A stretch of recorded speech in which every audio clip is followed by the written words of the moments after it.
Então vamos lá, ó. Abra sua Bíblia aí, lá em 1 Timóteo, vamos voltar lá para capítulo 5, onde a gente estava estudando. E aí eu preguei semana passada. Então agora a gente vai retornar para 1 Timóteo capítulo 5. A minha proposta hoje, gente, é fazer uma reflexão de um versículo só, para a gente terminar um pouquinho antes, para a gente conseguir realizar a assembleia, tá? Você vai ver que mesmo sendo um versículo, tem muito conteúdo, tem muito assunto, tem bastante coisa interessante para a gente aprender, que é o versículo 21 no caso, né? Mas vamos ler aqui esse texto, só para você relembrar do que se trata, e aí eu passo então para o versículo 21 e a gente vai aprender juntos aqui o que esse versículo tem para nós, tá? Então lembra, ele está falando dos presbíteros, tá? Eu podia até ter colocado aí os versículos 17 e 18, quando ele começa a falar dos presbíteros, né? Então, você vai lembrar que até o versículo 16, ele está falando sobre assistência, né? Especialmente dos desamparados, ele fala muito das viúvas, você lembra disso? Está bem aí, 1 Timóteo 5 até o versículo 16. E aí no versículo 17 ele passa a falar dos presbíteros, tá? Então ele fala da questão da dupla honra, né, do presbítero. Eu já expliquei tudo isso para você, o que significa essa dupla honra. Fala do presbítero e ele usa a ilustração que ele já usou lá em Coríntios, do boi que tem, né, deveria ter o direito de debulhar, né, de tirar proveito, né, do seu próprio trabalho ali enquanto debulha. Ele usa essa ilustração no versículo 18. E aí ele explica isso com uma outra ilustração, uma citação que ele tira de Lucas, né? Que o trabalhador é digno do seu salário. E aí ele segue falando dos presbíteros a respeito de disciplina dos presbíteros, né? Então não aceite acusação contra um presbítero se não for apoiado por 2 ou 3 testemunhos. Tudo isso a gente já conversou. Os que pecarem deverão ser repreendidos em público para que os demais também temam. E eu já mostrei para vocês quais são as possibilidades aqui de interpretação, o que algumas pessoas pensam, o que outras pessoas pensam. E já expliquei o que nós adotamos a respeito de todas essas possibilidades, quais são as possibilidades que a gente acha que são as mais corretas, tá? É assim que funciona, tudo bem? Não é que a gente mais gosta, tá? A gente não escolhe aquilo que a gente gosta mais. A gente escolhe aquilo que parece que é o mais coerente, tendo em vista todo o conteúdo bíblico. Tudo bem? E aí a gente já conversou sobre isso antes do Dia das Mães, tá? Então eu quero voltar daqui, ó. Do versículo 21. Eu exorto solenemente diante de Deus, de Cristo Jesus e dos anjos eleitos, a que procure observar essas instruções sem parcialidade e não faça nada por favoritismo. E a gente pode continuar até lendo, né, até o final do capítulo, que é toda essa sessão aqui falando dos presbíteros, né? Não se precipite em impor as mãos sobre ninguém, não participe dos pecados dos outros, conserve-se puro, não continue a beber somente água, tome também um pouco de vinho por causa de seu estômago e das suas frequentes enfermidades. Os pecados de alguns são evidentes, mesmo antes de serem submetidos a julgamento, enquanto que o pecado de outros se manifestam posteriormente. Da mesma forma, as boas obras são evidentes e as que não o são não podem permanecer ocultas. O versículo que a gente vai trabalhar é esse versículo, o versículo 21. Tudo bem, gente? Vamos lá?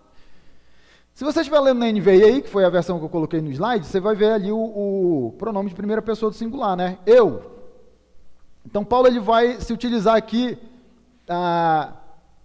ele vai embasar aqui esse pedido, essa petição, ele vai fazer isso com base na autoridade. Primeiro dele como apóstolo, e você vai ver que ele vai colocar outras pessoas aí no decorrer do versículo. Então, eu coloquei para você, ó, 1 Timóteo capítulo 1, versículo 1.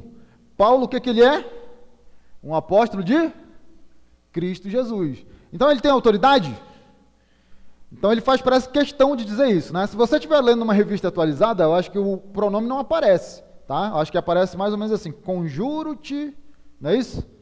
Bem das antigas mesmo, né? Conjuro-te, conjuro-te, ó, na revista atualizada o pronome não aparece, tá? Mas o verbo está conjugado em primeira pessoa do singular, tá bom? Então ele está fazendo um pedido e ao que tudo indica ele está se apoiando na autoridade que ele tem enquanto apóstolo, tá?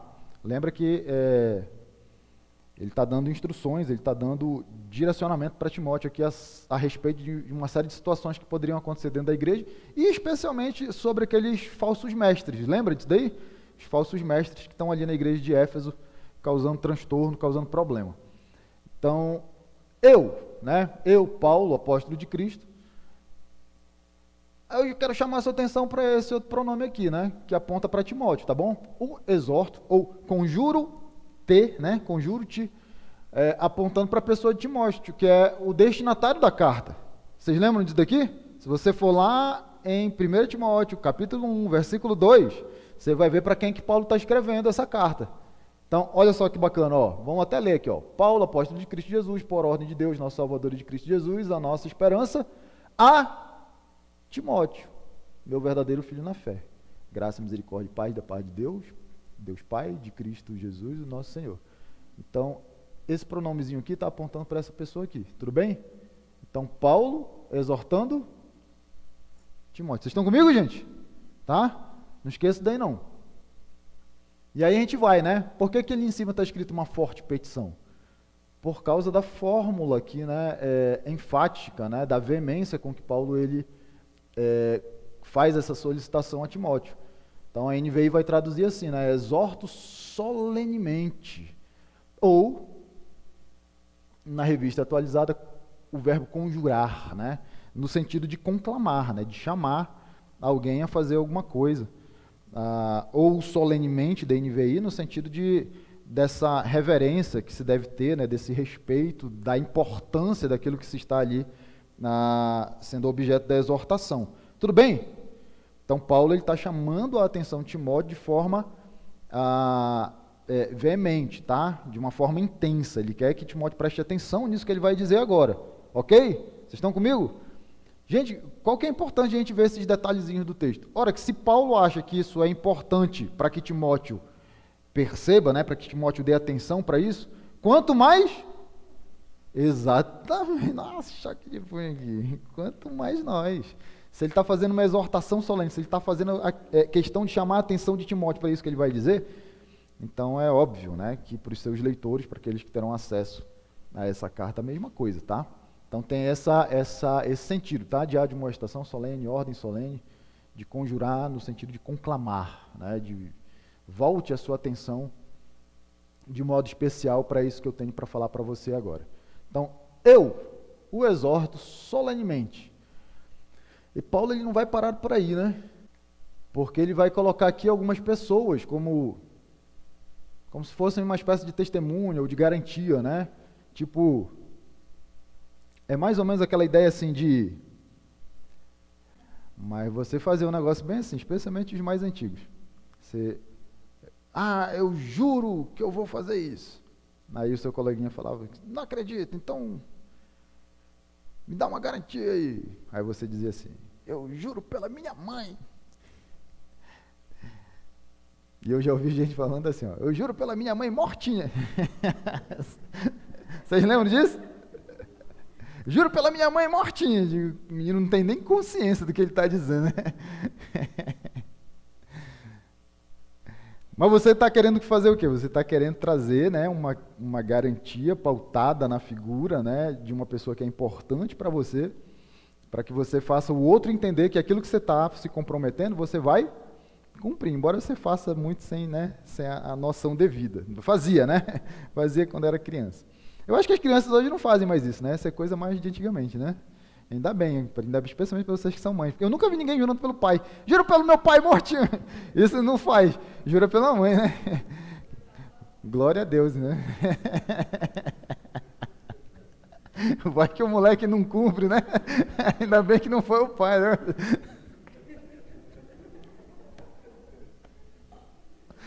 Não, melhor seria se fosse o pai, né? Deixa eu corrigir aqui, melhor seria se fosse o pai. Tem mais moral, a mãe tem mais moral.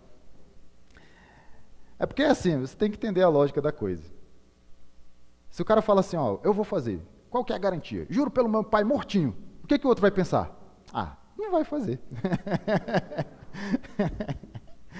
Mas quando o cara jura pela mãe, aí o negócio... Então é mais ou menos essa ideia, tá bom? Agora eu quero que você olhe comigo, 2 Timóteo 4:1. Para você ver que a estrutura ela é muito parecida, né? Na NVI nem tanto, mas aqui, ó, na revista atualizada vai ficar muito parecido, porque olha como está escrito na revista atualizada. Vocês estão comigo aqui no slide? Ó, coloquei para você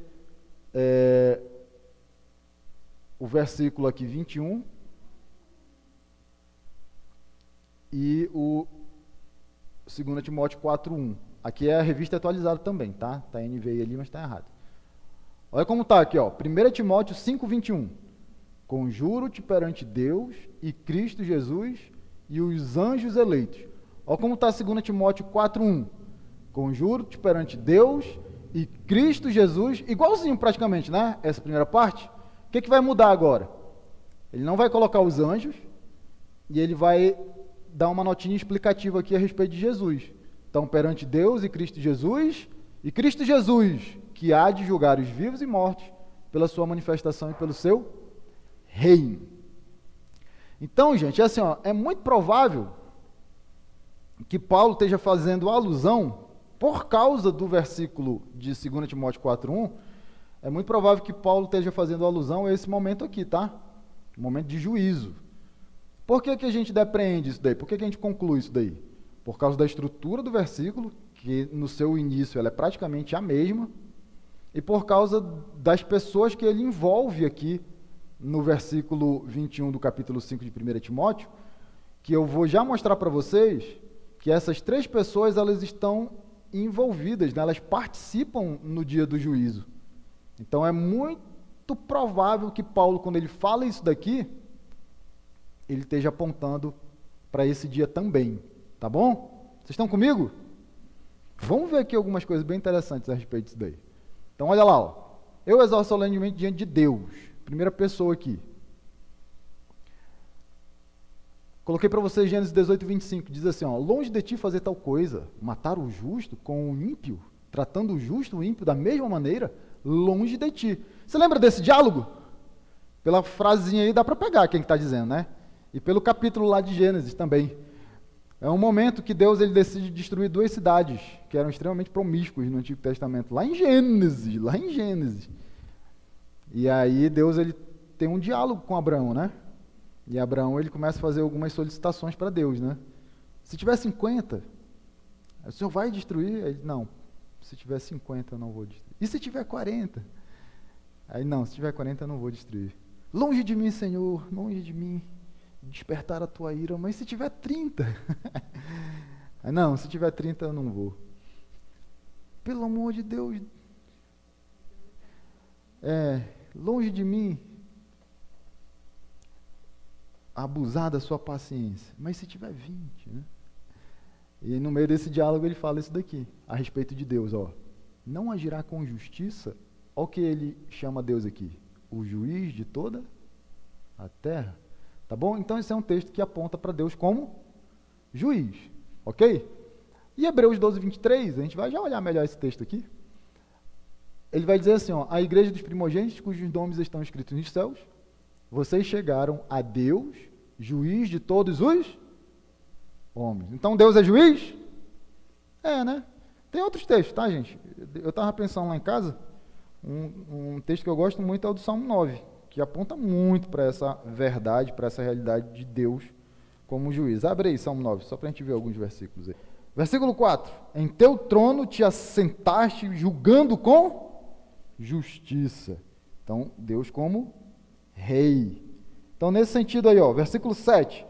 O Senhor reina para sempre, estabeleceu o seu trono para julgar. 8. Ele mesmo julga o mundo com justiça, governa os povos com retidão. O Senhor, 16, o Senhor é conhecido pela justiça que executa, os ímpios caem em suas próprias armadilhas. Ó, então um jeito de Deus fazer justiça, né? Os ímpios caem em suas próprias armadilhas. 19, ó, parte B, julgadas sejam as nações na tua presença. O negócio vai ser pesado, hein? Então, ó, só nesse capítulo 9, por que eu lembro de Jesus como juiz no capítulo 9 de Salmo? Porque aparece várias vezes, né? A gente viu aí 4 ou 5 vezes. Então, Jesus é juiz? Legal. Tudo bem? Vamos ver Jesus Cristo agora. Deus é juiz, tá? Deus é juiz? Agora sim, vamos ver Jesus Cristo aqui, ó. Algumas verdades a respeito de Jesus no dia do julgamento. 2 Timóteo 4:1, que a gente já viu, diz assim, ó, na presença de Deus e de Cristo Jesus, que há de julgar os vivos e os mortos. Mas não é Deus que é juiz? Ele é, né? A Bíblia diz que ele é juiz, então ele é juiz. Mas ele vai julgar por intermédio de Jesus. Jesus é um mediador, tá? Da justiça de Deus. Por quê? Porque é ele que fez a obra expiatória, né? Aquela obra que nos purifica, que nos garante a salvação. Então foi dado a ele, né, o direito de julgar as nações. Olha que doido isso daí, né? Jesus, ele é o juiz? É. Ele vai julgar por meio de quem? Quem que é o mediador do juízo de Deus? Jesus, tá? A gente vai ver vários textos aqui, ó. Então, olha aí, Mateus 25, 31 a 46. Eu coloquei só o 31 aqui, mas abra aí sua Bíblia para a gente ler o trecho todo. Quando o Filho do Homem, essa é uma referência clara a Jesus Cristo, tá? Se utilizando aí de um termo que aparece no Antigo Testamento. Quando o Filho do Homem vier em sua glória, com todos os anjos assentar-se em seu trono, na glória celestial. Mas o que ele vai fazer? É legal ver o trecho para você ver o que ele vai fazer. Mateus 25, de 31 em diante. Ele não vai sentar no seu trono celestial para ficar lá enfeitando o trono. Ele vai fazer uma coisa aí, da feito que ele sentar nesse trono. E aí está no capítulo aí, 25, versículo 31 em diante. Acharam aí? Então, ó, quando o Filho do Homem vier em sua glória com todos os anjos, ele se assentará no seu trono na glória celestial. Todas as nações serão reunidas diante dele, e ele separará uma das outras, como o pastor separa as ovelhas dos bodes. Colocará as ovelhas à sua direita, e os bodes à sua esquerda. Então o rei dirá aos que estiverem à sua direita. O rei é Jesus, né? Então, olha só que bacana, ele está julgando, né? Mas ele também é chamado de rei nesse mesmo texto. Legal, né? Ele dirá o seguinte, ó: venham benditos de meu Pai, recebam como herança o reino que foi preparado para vocês desde a criação do mundo, pois eu tive fome, vocês me deram de comer, tive sede, vocês me deram de beber, fui estrangeiro, vocês me acolheram, necessitei de roupas e vocês me vestiram, estive enfermo e vocês cuidaram de mim, estive preso, vocês me visitaram. Então os justos lhe responderão: Senhor, quando te vimos com fome, te demos de comer, ou com sede, te demos de beber? Quando te vimos como estrangeiro, te acolhemos, ou necessitado de roupas e te vestimos? Quando te vimos enfermo ou preso e fomos te visitar? O rei responderá: digo a verdade, o que vocês fizeram a algum dos meus menores irmãos, a mim o fizeram. Tá? Jesus não está dizendo que a salvação é pelas obras, tudo bem? A salvação é por meio da sua fé em Cristo Jesus como seu Salvador. Só que uma vez que você é salvo por Cristo, se você realmente entregou a sua vida de forma verdadeira, autêntica e genuína a Jesus, vai haver uma mudança no seu estilo de vida. Vocês estão comigo? Essa mudança vai afetar a forma como você cuida dos outros que estão à sua volta. Tá tudo bem? Então, por isso que ele está dizendo isso. Quando que vocês fizeram isso? Quando que nós fizemos isso? Nessas ocasiões aqui. Por quê? Porque cristãos, deveria ser assim, tá? Cristãos naturalmente fazem isso. Tudo bem? Fazer isso me leva para o céu? Não. Fazer isso é evidência de que você entregou sua vida a Jesus? É. Aí você vai para o céu? Sim. Tudo bem? Vocês estão comigo, gente? Versículo 41. Então ele dirá aos que estiverem à sua esquerda: malditos, apartem-se de mim para o fogo eterno, preparado para o diabo e os seus anjos. Pois eu tive fome, vocês não me deram de comer, tive sede, nada me deram para beber, fui estrangeiro e vocês não me acolheram, necessitei de roupas e vocês nem me vestiram, estive enfermo e preso e vocês não me visitaram. E eles também responderão: Senhor, quando te vimos com fome, ou com sede, ou estrangeiro, ou necessitado de roupas, ou enfermo, ou preso, e não te ajudamos? E ele responderá: digo a verdade, que vocês deixaram de fazer a alguns destes mais pequeninos, também a mim deixaram de fazê-lo. Porque a lógica, se você inverte ela também é verdadeira, tá bom? Pessoas que não são dirigidas por Cristo, naturalmente não têm esse estilo de vida altruísta, tudo bem?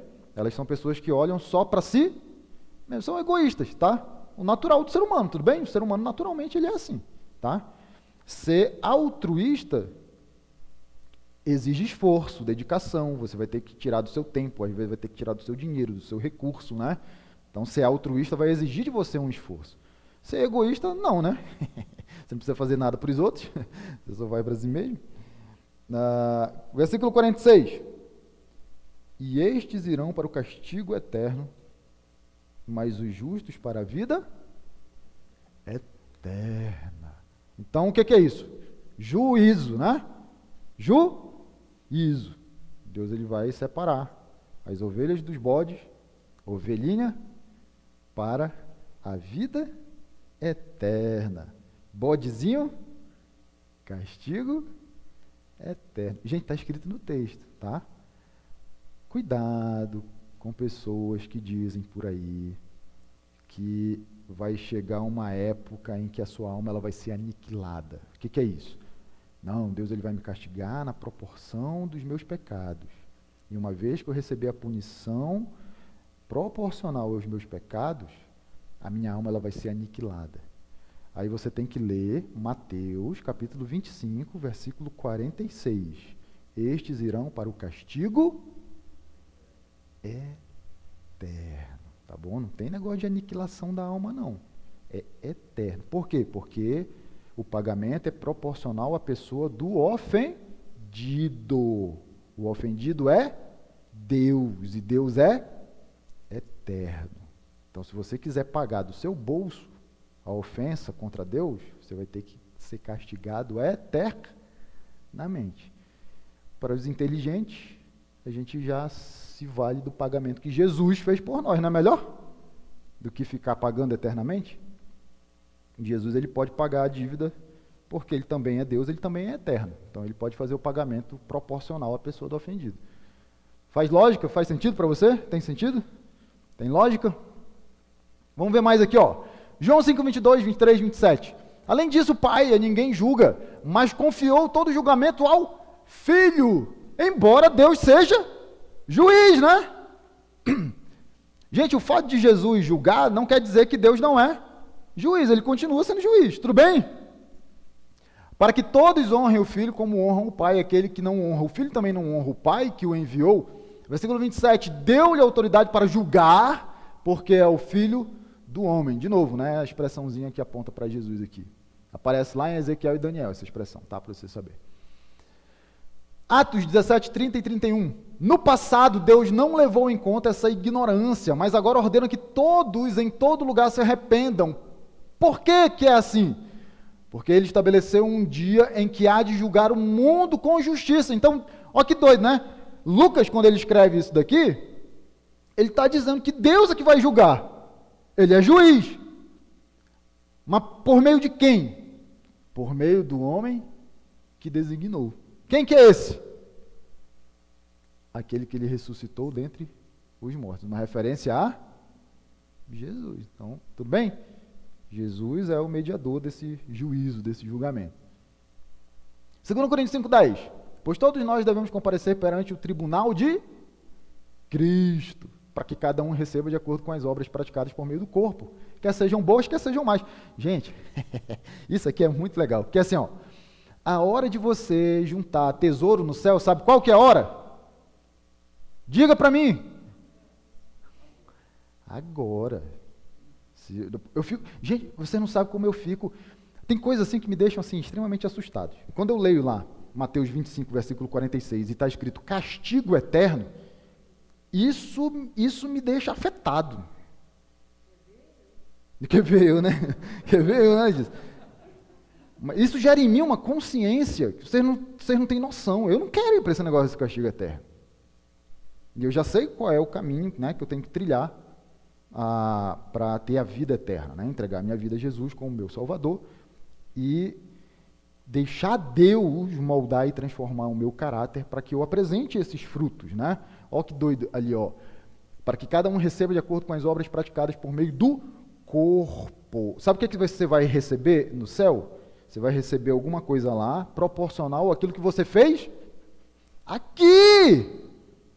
Aí isso também me deixa estarrecido, porque eu já tenho 4 décadas. Sabe o que significa? Eu olho para trás e eu digo, nossa, eu podia ter feito muito mais. Porque se o que eu vou receber lá tem a ver com o que eu faço aqui, já ficaram 40 anos para trás mesmo. Sabe o que isso, né?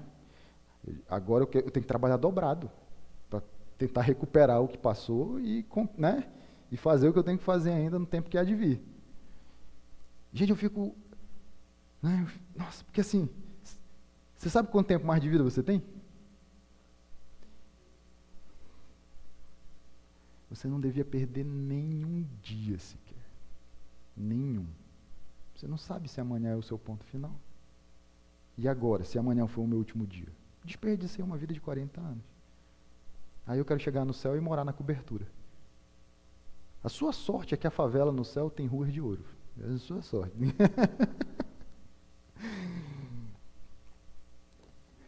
Mas você devia pensar nisso daqui, tá bom? Seja instrumento de Deus, seja instrumento de Cristo Jesus. Seja usado por Deus. Esqueça um pouco a sua própria vida, pelo amor de Deus. Não é a sua própria vida, não são os seus próprios interesses, os seus desejos, os seus projetos que vão dar galardão para você no céu. Você devia já ter aprendido isso, o tempo que você tem de cristão aqui. Quer ver? Eu vou só fazer uma pergunta. Quem tem menos de 10 anos de convertido aqui? Quem tem menos de 10 anos? Menos de 10 anos. Pode levantar aí. Não, Dani, pô, não tem nem 20 anos, né? Não, o Dani, o Marcelo, a Nusa, né? Quem mais? Tem mais alguém com menos de 10 anos de convertido? Gente, 10 anos. Você já deveria saber isso aqui, ó. Com muita propriedade. E você deveria estar fazendo com que isso fosse uma realidade na sua vida. Quando chegar lá no céu, o que vai contar é isso aqui.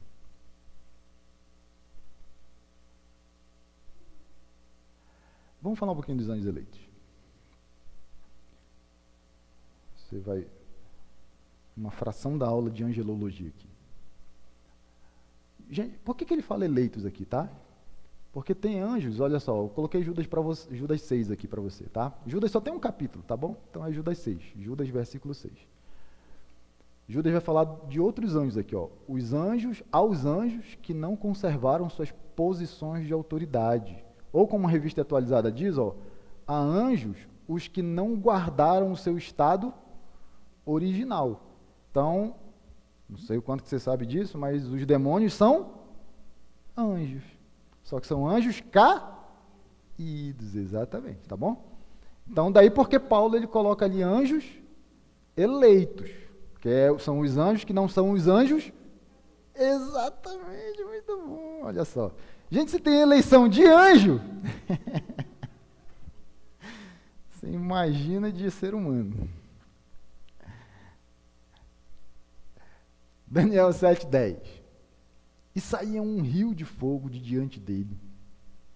Esse dele aqui é uma referência a Deus, tá? Se você ler o versículo 9, você vai ver. Milhares de milhares o serviam, milhões e milhões. Se você tiver numa revista atualizada, vai estar escrito assim, miríades de miríades, assim, um negócio incontável, um batalhão assim, a NVI traduziu por milhões. Então você vê que tem anjo pra caramba, meu. Estavam diante dele. O tribunal iniciou o julgamento. Opa, então que momento que ele tinha esses milhares, esses milhões de anjos, né, diante dele? No momento do tribunal. Aqui não aparece a palavrinha anjo, tá? E você pode dizer, pastor, pode ser uma referência a outra coisa. Tudo bem. Mas a gente vai ver outros versículos e você vai se dar conta aí de que ele está falando disso daí. Olha aqui, ó, Mateus 13. Isso aqui é bem legal, gente. Não vai dar tempo de a gente ler todo esse texto não, tá? Isso aqui é a parábola do joio e do trigo, tá bom? Na parábola do joio e do trigo, Jesus está contando a parábola lá e o dono ali, né, da plantação, ele planta, tem uma pessoa, uma espécie de inimigo, né, uma pessoa que quer fazer mal para ele, que espalha sementes de joio enquanto ele está plantando trigo. E aí os seus funcionários vão perguntar para ele, mas aí o que a gente faz? A gente já separa logo o joio do trigo? Ele disse, não, deixa crescer todo mundo junto, deixa crescer. Porque se você fizer isso agora, você vai acabar arrancando o trigo junto com o joio. Então, não faz agora não. Depois que tiver grande, a gente separa. Aí a gente consegue separar. Aí mais para frente, lá no versículo 36 de Mateus 13, os discípulos eles vão pedir explicação. Jesus, explica para a gente o que o Senhor quis dizer com a parábola do joio e do trigo. E aí Jesus ele explica. Abre lá, Mateus 13, 36. Então ele deixou a multidão e foi para casa. Seus discípulos aproximaram-se dele e pediram, explica-nos a parábola do joio no campo. Ele respondeu, aquele que semeou a boa semente é o Filho do Homem. Gente, Filho do Homem é Jesus, tá? O campo é o mundo e a boa semente são os filhos do reino. O joio são os filhos do maligno. Gente, então, olha que interessante, né? Tem filho do capeta no meio da igreja? Tem? Jesus está dizendo que tem, tá bom? Nem todo aquele que me diz Senhor, Senhor. 39. E o inimigo que o semeia é o diabo. A colheita é o fim dessa era. Aí é o capítulo 25 que a gente leu, né? Ele vai fazer juízo. E os encarregados da colheita são os... Oh, que interessante, né? Então os anjos estão envolvidos ali no processo de juízo, de julgamento? Então, né? Vamos ler até o 43 para a gente terminar isso aqui. Assim como o joio é colhido e queimado no fogo, assim também acontecerá no fim dessa era. O Filho do Homem enviará os seus anjos, e eles tirarão do seu reino tudo o que faz cair no pecado e todos os que praticam o mal. Eles os lançarão na fornalha ardente, onde haverá choro e ranger de dentes. Então os justos brilharão como o sol no reino de seu Pai. Aquele que tem ouvidos, ouça. Então os anjos fazendo parte... Os anjos é assim, ó, gente, é como se os anjos fossem um oficial de justiça, né, Lincoln? É como se os anjos fossem um oficial de justiça, eles que estão ajudando Jesus ali nesse processo de julgamento aí, tá? E que bacana, né, esse texto, porque você que é crente, sua hora de brilhar não é aqui e agora, tá bom? Tá? Você que quer brilhar, né, igual uma estrelinha, né? Brilhar, né?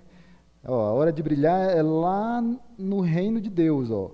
Então os justos brilharão como o sol. Deixa para brilhar no lugar certo, tá bom? Onde não vai ser reflexo do orgulho, da vaidade do seu coração. Onde esse brilho vai ser para a honra e para a glória de Deus, né? Lá no reino de seu Pai, no reino que nos está reservado. Mateus 16, 27. Pois o Filho do Homem virá na glória de seu Pai, com os seus anjos, e então recompensará cada um de acordo com o que tem feito. De novo! Gente, eu nem queria falar desse assunto, mas está no versículo. A perguntinha para você é só, né? O que você tem feito? Né? Sua recompensa depende disso. Gente, é daí que eu digo para vocês assim, Deus me chamou? Chamou. Deus colocou no meu coração o desejo de ser pastor? Colocou. Mas você não acha, não, que eu não fiz a conta lá em casa um dia. Um dia eu sentei lá, solteiro ainda, trabalhava no Banco do Brasil. O Banco do Brasil me sugava. Eu trabalhava o dia inteiro e tinha que ir para a faculdade à noite. Vocês acham que chegava na faculdade, gente, para eu conseguir ficar acordado, era uma batalha. Porque eu chegava assim, extremamente cansado, estressado. Banco em Manaus não é que nem aqui, não. Banco em Manaus, meu irmão, você entra lá e tem um batalhão de gente esperando para ser atendido. É um negócio impressionante. Ainda mais naquela época, né, que não tinha tanto aplicativo, né, as coisas não se resolviam tanto pela internet. Um dia eu fiz a conta, digo, rapaz, para que eu estou trabalhando para o Banco do Brasil? Para essa riqueza, né, que está sendo construída aí, vai ficar para as traças e para a ferrugem, eu estou desperdiçando a minha vida. Meu. Eu podia estar trabalhando para construir riqueza num lugar onde essa riqueza ela vai durar eternamente. Ele quer saber? Deus já está me chamando mesmo? Estou fora, meu. Vou sair desse negócio aqui e vou trabalhar para Deus. É por isso que eu sou pastor. Porque Deus mandou? Sim. Porque Ele colocou o desejo no meu coração de ser pastor? Sim. Mas eu também estou olhando ali para esse negócio aqui, ó. Quando 1 Pedro capítulo 5 fala que os presbíteros receberão uma coroa de glória, irmão, eu não quero nem saber o que é coroa de glória, porque eu não faço ideia do que é. Eu sei que está escrito que eu vou receber e quando eu chegar lá eu quero a minha balinha, né? Que o pessoal ganha lá embaixo, lá as crianças. Eu quero a minha balinha, meu irmão. Você deveria pensar assim também, para você não desperdiçar a sua vida em busca de riqueza que vai ficar aí, para trás, para as traças e para a ferrugem consumir. Mateus 24, 30 e 31. Então aparecerá no céu o sinal do Filho do Homem, e todas as nações da terra se lamentarão, e verão o Filho do Homem vindo nas nuvens do céu com poder e grande glória, e ele enviará os seus anjos com grande som de trombeta, e esses reunirão os seus eleitos. Olha os eleitos agora aí, ó. Não os anjos, mas os salvos, né? Gente, né, brincadeira isso aqui. Se você ainda tem alguma dúvida, venha nas aulas de soteriologia. E estes reunirão os seus eleitos dos quatro ventos, ou os seus escolhidos, é uma tradução, de uma a outra extremidade dos céus. Eleitos significa escolhidos, tá? Quando o Filho do Homem vier em sua glória, com todos os anjos. o Senhor Jesus for revelado lá no céu com os seus anjos poderosos, segundo Tessalonicenses 1, 6 e 8. Hebreus 12, gente, isso daqui é muito legal. Hebreus 12, 18 a 23. Abre aí, Hebreus 12. Diz assim, ó. Vocês não chegaram a um monte que se podia tocar e que estava em chamas, nem às trevas, à escuridão, nem à tempestade, ao soar da trombeta e ao som de palavras tais que os ouvintes rogaram que nada mais lhe fosse dito, pois não podiam suportar o que estava sendo ordenado. Até um animal, se tocar no monte, deve ser apedrejado. Ele faz uma citação lá de Êxodo, né? Ele está falando do monte. Qual monte é esse? Pessoal que está vindo na quarta-feira aí, que monte que é esse? Lá de Êxodo, gente, um monte em Êxodo, lá quando o povo ele começa a sua trajetória no deserto, quando ele sai do Egito. Eu vou dar uma chance para vocês. Sinai, muito bem. Dá um Sinai, né? O Fábio pegou aí a parada. Devia ter dito dica, né? Vou dar uma dica. Muito Sinai. Muito bom. Mas olha o que ele vai dizer então, depois disso. Versículo 21. O espetáculo era tão terrível, e até Moisés disse, estou apavorado e trêmulo, né? Tudo isso em referência ao Monte Sinai. Versículo 22. Mas vocês chegaram ao Monte Sião. Gente, como eu acho impressionante o autor de Hebreus, e como ele olha sempre para o Antigo Testamento para estabelecer algumas verdades para nós, que vivemos depois de Cristo. Porque ele está falando isso para um grupo, né, os seus ouvintes, os seus leitores, são pessoas que vivem depois de Cristo. Vocês estão comigo? São pessoas que vivem depois de Cristo e que provavelmente estavam sendo perseguidos, tá bom? Ele vai dizer assim, ó, vocês chegaram ao Monte Sião. Mas o que ele quer dizer com isso? Gente, ele está se utilizando de um paralelo. E aí o pessoal que está vindo na quarta-feira sabe disso. Por quê? Porque o Salmo 68 está contando a história do povo de Israel, desde quando saiu do Sinai até o monte, né? Lembra lá do tópicozinho? De Sinai a Sião. Do Monte Sinai até o Monte Sião. Quando a arca sai do Monte Sinai, é Números, capítulo 10, né? Então, Moisés ele profere algumas palavras ali e a arca ela vai avante, adiante do seu povo, conduzindo o povo pelo deserto. Mas onde é que a arca repousa? Em Sião. Repousa definitivamente. Não foi uma viagenzinha de 2, 3 dias. Foi uma viagem de anos. Tá? Foram gerações, séculos. Você tem o livro de Juízes inteiro no meio desse processo aí. Aí até que Davi leva ela para onde? Essa é Sião, onde Deus ele estabelece, né, o seu lugar de repouso ali. Olha o que o autor de Hebreus está dizendo agora. Vocês chegaram ao Monte Sião, a Jerusalém celestial. Deus continua conduzindo o seu povo para o seu lugar derradeiro? Sim. Qual é esse lugar?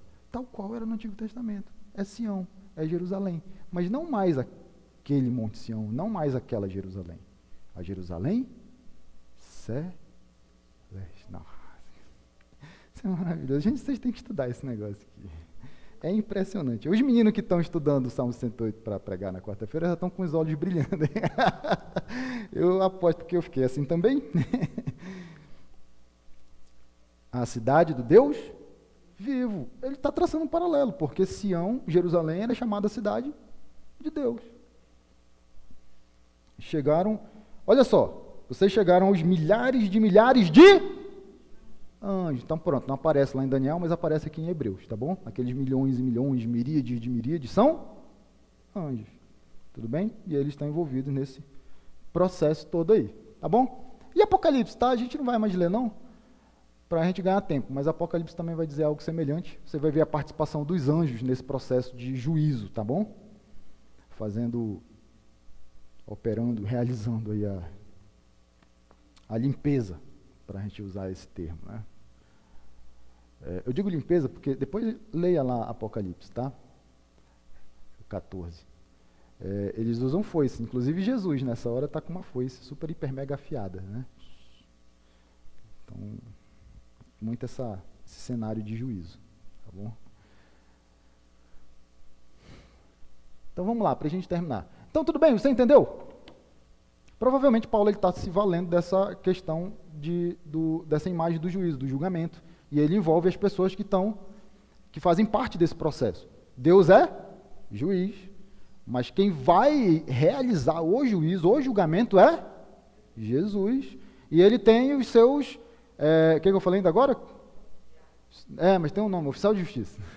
E ele tem os seus oficiais de justiça, que não são poucos, hein? São muitos, não adianta tentar fugir, não. E todos esses três, essas três pessoas, no caso do Isan, esse grupo, estão envolvidos aí nessa questão do juízo. Aí ele vai falar assim, eu exorto solenemente diante de Deus, de Cristo e dos anjos eleitos, a que procure observar essas instruções. Quais instruções? Você tem que olhar para trás, né? As instruções referentes aos presbíteros. Então, fala aqui da dupla honra, do salário do presbítero. De novo, aquele versículo 18 que eu falei, né? Não amordaçar o boi enquanto ele está debulhando cereal, o trabalhador merece seu salário. E aqui o 19 e o 20, que são versículos muito tensos, tá? Que a gente tem muita tendência de flexibilizar esses versículos aqui. Não aceite acusação contra um presbítero se não for apoiado por 2 ou 3 testemunhas. Os que pecarem deverão ser repreendidos em público, para que os demais não temam, também não temam, tá? E como a gente tem a tendência, às vezes, de abrandar isso daí, especialmente a questão de disciplinar em público, né? Repreender em público. Uma vez eu estava conversando, só para você ter uma ideia, isso é um pastor que ele também trabalha aqui no estado de São Paulo. Eu estava conversando com ele. E às vezes a gente troca ideia sobre alguns assuntos, né? E aí a gente chegou nesse assunto aí da disciplina eclesiástica. E eu falei para ele da minha postura, qual que eu entendo, né? Por causa do que eu entendo, por que eu englobo os mestres nesse grupo, por conta de todo o contexto de 1 Timóteo, onde os mestres estavam causando ali um prejuízo profundo, né, dentro da igreja. Então, mestres, eles têm a potencialidade, né? Eles têm o potencial de causar estrago na igreja. Então, eles também têm que se sujeitar a esse processo de disciplina, né? Pelo potencial que eles oferecem. E aí, ele ficou meio assim, né? Aí eu perguntei, e você? Ele disse, não, Eloy, aqui a gente usa isso só para quem é pastor ordenado mesmo, mais ninguém. E eu perguntei por quê. E sabe qual foi a resposta que eu vi? Ele disse assim, porque aqui em São Paulo, se você expor uma pessoa assim em público, ela vai querer processar você ou vai tentar processar a igreja. Então a gente não faz. E nessa hora eu me calei. E esse é um daqueles momentos que me deixa muito triste.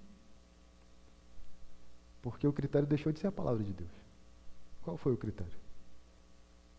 Aquilo que pode acontecer com você ou com a igreja, por causa do pecado do outro. Você, na verdade, ainda está perdendo o privilégio, né, de ser vítima de injustiça, porque é isso que traz mérito para você enquanto cristão. E aí você vai vendo como que o texto bíblico, as escrituras, elas vão sendo diluídas, né, para que a gente atenda às exigências ou às imposições desse mundo.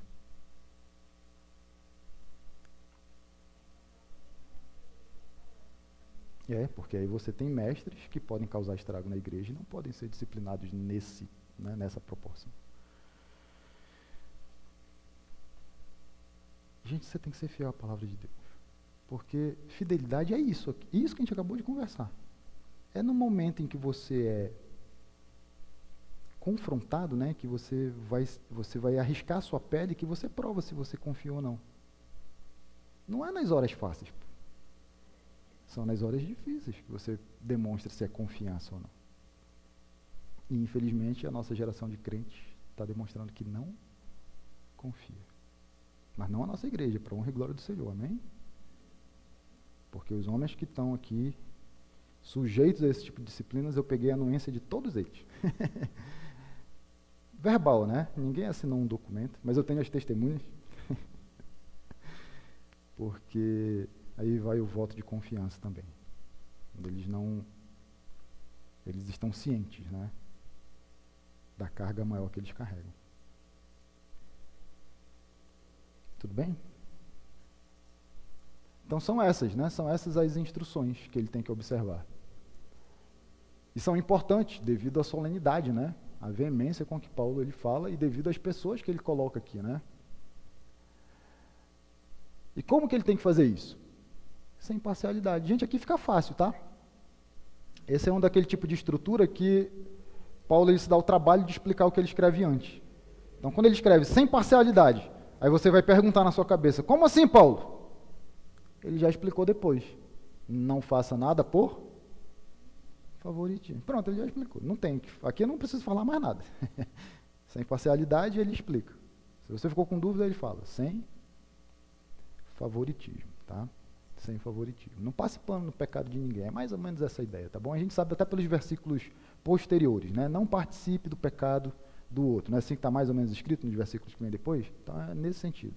Não favoreça ninguém. Se você sabe que está em pecado, você tem que fazer com que isso aqui seja cumprido, ao invés de tratar o assunto com parcialidade ou favoritismo. Por quê? Porque Deus é um Deus em quem não há parcialidade. Deus ele não trata ninguém, né? Porque com Deus não há acepção de pessoas. As pessoas elas não são tratadas devido ao status que esse mundo impõe para nós. Não interessa quem seja. Você pode fazer a diferença na sua cabeça entre um gari e um juiz. Na cabeça de Deus não existe diferença nenhuma. E dentro da igreja também não. Tudo bem?